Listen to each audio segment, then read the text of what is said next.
Hello, myself Anil Kumar Sisodia, Assistant Professor Physics in Government Bangad PG College, पाली, राजस्थान। प्यारे विद्यार्थियों, आज के इस वीडियो लेक्चर में हम चर्चा करेंगे फंडामेंटल फोर्सेस यानी प्रकृति में पाए जाने वाले मूलभूत बलों के बारे में हम अध्ययन करेंगे। जैसा कि आपको मालूम है कि प्रकृति में 4 प्रकार के मूलभूत बल पाए जाते हैं, जिनके नाम इस प्रकार है: ग्रेविटेशनल अर्थात गुरुत्वीय बल, वीक न्यूक्लियर अर्थात दुर्बल नाभिकीय बल, इलेक्ट्रोमैग्नेटिक विद्युत चुंबकीय बल, उसके बाद में स्ट्रॉन्ग न्यूक्लियर यानी शक्तिशाली नाभिकीय बल। तो इन सब के बारे में हम एक एक करके अब देखते हैं। तो ग्रेविटेशनल फोर्स है वो सबसे दुर्बल बल होता है, और उसके बाद में होता है वीक न्यूक्लियर फोर्स, उसके बाद में इलेक्ट्रोमैग्नेटिक फोर्स, और सबसे जो मजबूत जो स्ट्रॉन्ग बल होता है वो होता है नाभिकीय बल। उसके बाद में इनकी रेंज के अगर बात करें तो सबसे जो लॉन्ग रेंज जो फोर्स होता है वो बच्चों होता है ग्रेविटेशनल फोर्स, और ये दूरी के साथ में घटता जाता है।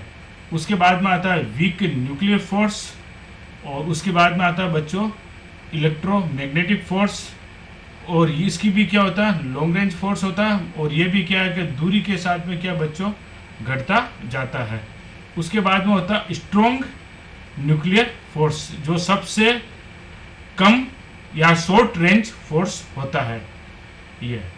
उसके बाद में ये इसमें देखते हैं कि पार्टिकल्स किस प्रकार से अफेक्टेड होता है। तो ग्रेविटेशनल जो पार्टिकल्स होता है बच्चों, उसके पास जितने भी जो मासिव पार्टिकल्स होंगे वो क्या होंगे अफेक्टेड होंगे उसमें गुरुत्वीय बल की वजह से। और उसके बाद में होता है वीक न्यूक्लियर फोर्स की वजह से उसमें जो प्रभावी जो होंगे वो पार्टिकल होगा वो अपना क्या होगा न्यूक्लियर होगा।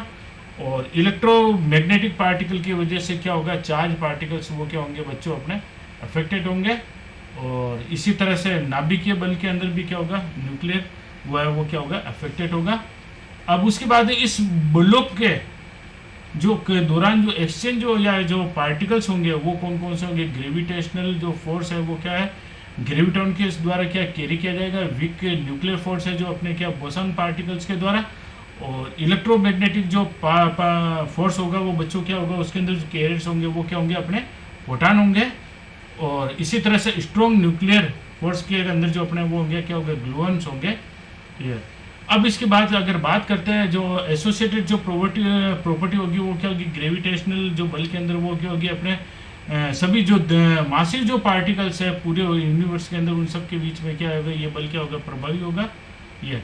और वीक न्यूक्लियर जो फोर्स होगा वो किसकी वजह से होगा बच्चों वीक चार्जेस होगी इससे एसोसिएटेड प्रॉपर्टी होगी। और इन केस ऑफ इलेक्ट्रोमैग्नेटिक जो फोर्सेस है उसके अंदर जो अपनी जो एसोसिएटेड प्रॉपर्टी वो होगी क्या कौन से होगी बच्चों इलेक्ट्रिक चार्ज होगी।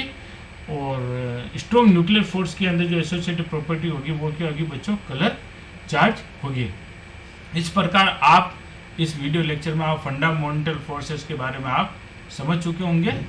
आप सबने इसको ध्यान से सुना और देखा, इसके लिए धन्यवाद।